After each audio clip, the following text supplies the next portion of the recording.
Hello, hello, hello. My name is Patrice Malloy, and I'm going to be talking to you this day in a series of days on a topic called Building Wealth by Design and Not by Default.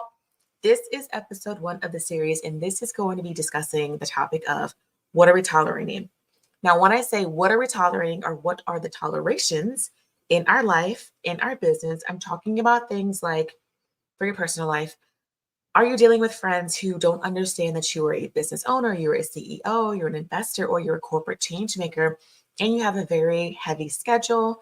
They want to do things like hang out with you all the time. They want to invite you to all the parties, but you have to say to them, not today, because you have other things that you're doing. You have dreams that you're building. You have goals that you're achieving, and they don't seem to understand that. So that's one thing.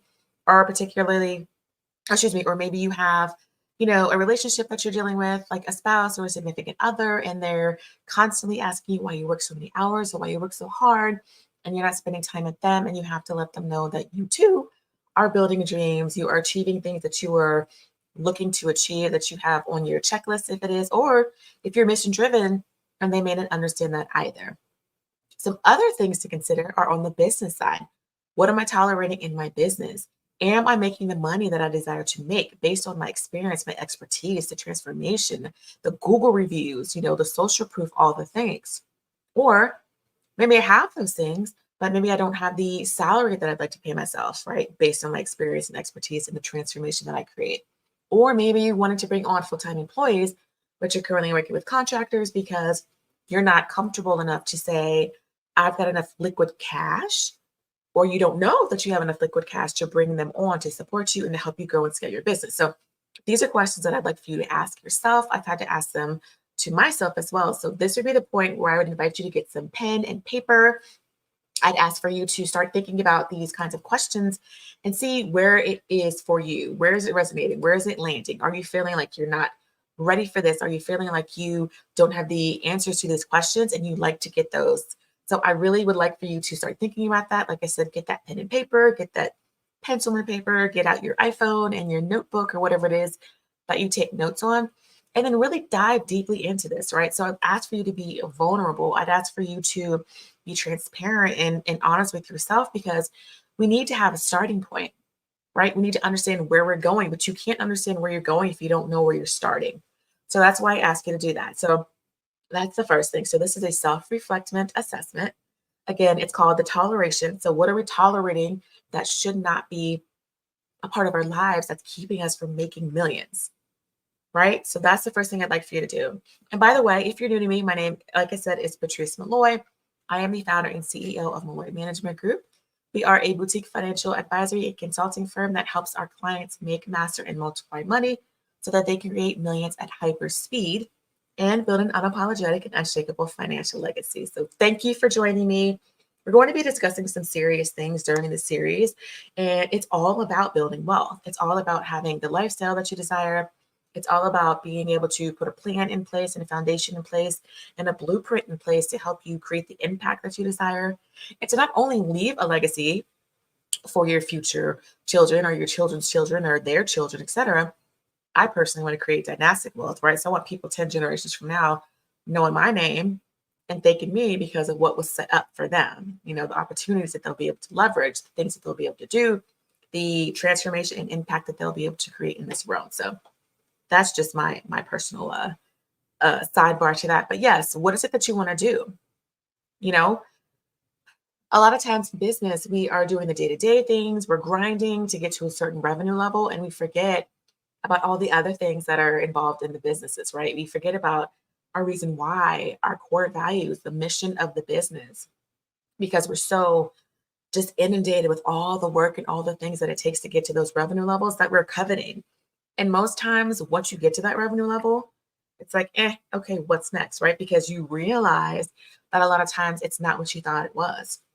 So a mentor of mine, Dr. Daniel W. Harmon, talks about 6 figures being business, small business poverty. And when you think about it, that's true, because after you add up all the expenses with the customer relationship management software and the funnels and the merchant processing systems, depending on what type of service you're in. I typically focus on service-based businesses, but some of them have products. And so all the fees associated with the purchase of the products, when you think about the contractor fees and the accounting professional and the legal fees and all the things to set up your business properly in the first place, it's a lot.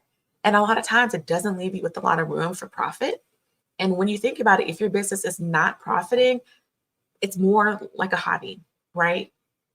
I'm just being honest. So sorry, not sorry. I'm not trying to step on any toes, but that's just the reality. If you don't have liquidity coming into your business, if you don't have profit coming into your business, it's not really a viable business. So we really want to focus on some of those things. So again, I ask you to consider what it is that you're tolerating in your personal life, right? From friends, family, spouses, significant others, children, parents, you know, colleagues, whatever it might be. Really do a deep dive assessment on that, write it down, and then also what you're tolerating in your business if you are a CEO, if you are an investor, if that's something that you do full time or part time, right? Because a lot of people have part time businesses as well, because a lot of times that corporate job just isn't quite enough for them to be able to reach the full potential of what it is that they want to do. So, again, I ask you to think about that. One of the most important things on the business side is, are you tolerating clients that are not in alignment with what it is that you do or who you want to serve? Are you tolerating clients who do not respect boundaries that you put into place? Because I know you're putting them into place, right? You're not just answering emails all times of the night or responding to proposals or engagements or phone calls or text messages, right? You have a system in place and you've intentionally placed a bubble around you to protect your mental health, to protect your space, to protect your family time, all the things. So, are you dealing with clients who do not respect your boundaries? If so, this may be a time to reconsider if it makes sense for you to continue with them. I can tell you that I've had to do that in the past. Um, and quite honestly,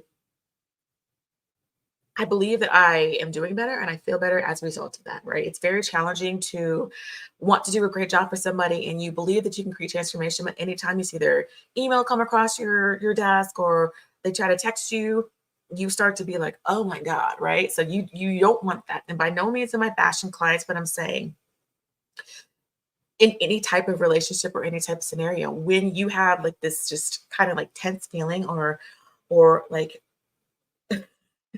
like physical like feeling when somebody's name comes across your phone or in your email, that's not where you want to be.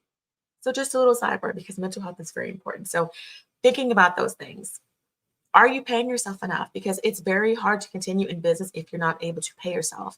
It's even more challenging if you're able to, or excuse me, if you're not able to pay the people who are helping to build and support your business. So it can be incredibly stressful to be in a place where you're not able to cover payroll or you're not able to pay your contractors because, you know, a proposal that you had expected or were depending on didn't come through or it fell through for whatever reason, or, you know, the invoices that you sent are not being paid on time, which, you know, happens a lot of times as well. So it's really very important that you work with somebody that can help you see those things. You can go in, diagnose your bookkeeping, because I know you've got that in place, right? And if not, to help somebody set that up for you so that you have the foundational pieces in place so that you can understand where you are, right? That's what we talked about when we opened up this conversation and where you want to go. So it's very hard, just like if you're, you know, opening up Waze or Google Maps or whatever you use these days, you know, to get to a destination. If you don't have either a starting destination or an ending destination, the maps are not going to be pulled up for you. You're not going to be able to get the directions. So you need to have that in place so that you can create the blueprint or you get the directions that you're looking for. So that's incredibly important for you. So I really invite you to do that as well. So again, focus on that personal and focus on that business. So you're doing your self-assessment. So that's the first piece. Okay. Once we've done the self-assessment, we want to think about a mindset shift. What are we thinking about that's keeping us from getting to our millions? What are we saying to ourselves on a day-to-day basis that's keeping us from achieving at the rate we want to achieve, from creating the transformation that we're looking to create, and from creating that impact in the world and the community, et cetera, that you're looking to do as well? So here's an example. A lot of times, or not, I'm not even going to say a lot of times, on a day-to-day basis, we have 50 to 80,000 thoughts in our minds, right? Or different decision points that we have to make. And the reality is 90% of those are negative. So can you imagine what it's like. And I'm sure you are able to imagine this, right? You're constantly battling negative self talk, negative images, negative news, negative people, negative all the things, right? It's just negative, negative. And you have to constantly regulate yourself and combat that with positive things. So if you're hearing all this negativity around you, it can be hard to fight that internally, right?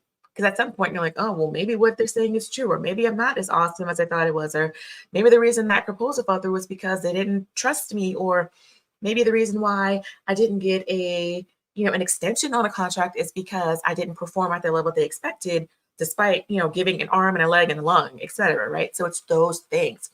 How do I uh, center myself, right? Instead of thinking about negative things, how do I get myself to a positive mind state? And so one of the things that I've been leveraging myself is the word cancel, cancel, right? So whenever something negative pops into my mind, or like maybe I woke up and didn't sleep well, and as I get out of the bed, I stub my toe, or my husband's alarm is going off at some ungodly hour of the night, and he doesn't hear it because he's fast asleep, right? And then you can't get back to sleep, and you're wondering what's this life about, right? So it's when you have those kinds of days that start out a little bit rocky, have you noticed that as you continue throughout the day, more things just kind of tend to pile on to it? It's those times when you have to say to yourself, whoa, like hold on self, cancel, cancel, right? So that's what I'm saying. So I use that as my kind of indicator or barometer of when I need to say, okay, girl, this is not the way that we want to go. This is not the direction we want to travel in. We want to turn this around, and we want to re calibrate our frequency, our energy, and our ability to attract positive things to us right now. And I know this may sound a little bit woo woo, but I really encourage you to think about a time when you woke up and things just didn't go right, right? Things just kind of got piling on, and it's one thing after another. And then you started to fall into that place where you're like, if it's not one thing, it's another. And I know this isn't going to work because of that, and X, Y, and Z. So really think about that in your mind and shift it. That's the second thing. So again, we talked about identifying what those tolerations were. And then the second thing was shifting your mindset once you identified those tolerations. Now, the third thing is, now that we've gotten the tolerations down on pen and paper, is once we've decided that we're going to reframe the way that we think about it, the third thing is to take actionable steps. What do I mean by actionable steps? Let's take the profit margin piece, for example. So, we've gotten our books in order. We've worked with somebody who can help us, get that foundation in place so that our financial back office is running smoothly and perfectly like a well-oiled machine, right? Now that we've done that, now we can take a look at our financials and say, hey, this is the area where we're overspending. This is the area where it doesn't make sense for us to continue spending. This is an area where we need to spend more. So maybe like in sales or marketing, so that we can get our word and our businesses and our services out to the people that we can help, right? These are areas that we really need to focus on. And another thing that I highly recommend, and I know a lot of people don't talk about, especially in the space, is as a CFO, I'm looking at industry trends and benchmarks. Based on your industry, there is a benchmark that you can reference, right? You need to identify that to make sure that you're even profitable, because you may be making a lot of money, but based on what you should be making, or based on the amount of expenses that you should be spending, you might not be in alignment. So in reality, you're really not as profitable as you think you are. So for instance, for therapists or professional services providers, your expenses should only be about 30% of your total operating budget. So if you're operating at a 60% expense rate, you're 30% too high. So that's cutting into your profit margin. So you want to start to think about, how can I look at my numbers and shift that so that I am back in a profitable place? Because you still need to set money aside for your taxes, for your payroll expenses if you have people on payroll and you have employees, for your rainy day fund, because there will be a rainy day, right? There's going to be a time when maybe, like we said, that proposal didn't come through. Do you have some cushion? Do you have liquidity in your business? Are you set up for success, or are you able to present yourself with your financial reports and the bank statements that you have for funding, for a loan, for a vendor credit, right? For capital. So all the things you want to make sure that you are able to do that and you're proactively working on that so that it doesn't come to a point where you absolutely need the money and then you can't obtain it because you're not prepared and because your financials aren't looking the way they should look. So that's just a little side note. So focus on those industry trends. Make sure that you are operating at a place where you are actually profitable.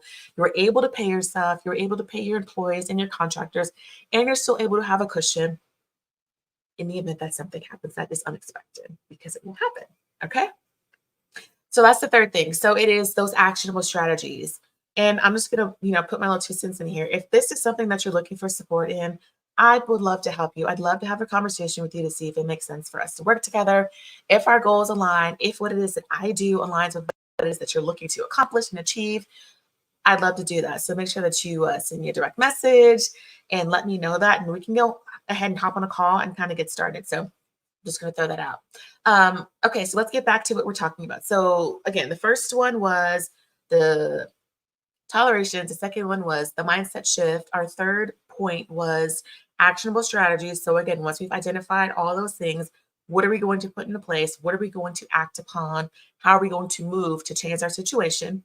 And the fourth thing is going to be building a robust support system. So a lot of times as entrepreneurs, investors, as people who are corporate, even corporate workers, but gig economy workers, I should say, excuse me, you are hustling for your money, right? It's like if you don't hunt and you don't kill, right? You don't eat, right? So nobody is giving you a paycheck. Nobody is paying you bi-weekly to run your business, right? You have to go out there and secure those contracts. You have to identify those clients. You have to have the sales calls. You have to book them, right? You have to onboard them into your system, and then you have to do the work, right?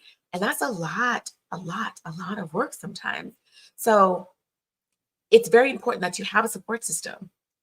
If it's your spouse, hopefully it's your spouse, right? Your children, having conversations with them about what the expectations of your business, your day-to-day operations, what you have to do as the CEO of your business, and then let them know that you also want to make sure that their expectations of the time that's spent with them is being met. We have dinner at this time each and every day. My business is shut down at an X, Y, and Z time because I'm now turning my attention to my family. It's having those conversations because it's much easier when everybody is on the same page and everybody's on board, right? It can be challenging, but the reality is once everyone kind of understands what's in it for them, right? They're incentivized to support you in your business endeavors. That's when things start to really click. That's when things start to run smoothly. That's when things start to, take off for you.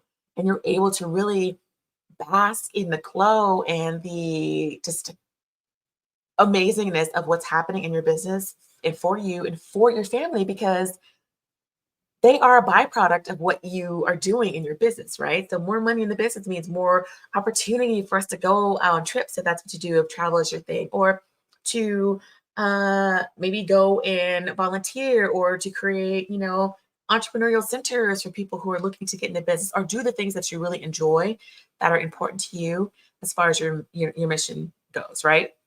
So when you're able to do that, it's so much easier. So I highly recommend having those conversations, identifying who your support system is. And if you find people who are not supporting you, it's okay to let them go, right? It's okay. Not everybody is meant to be with you on this journey all the way.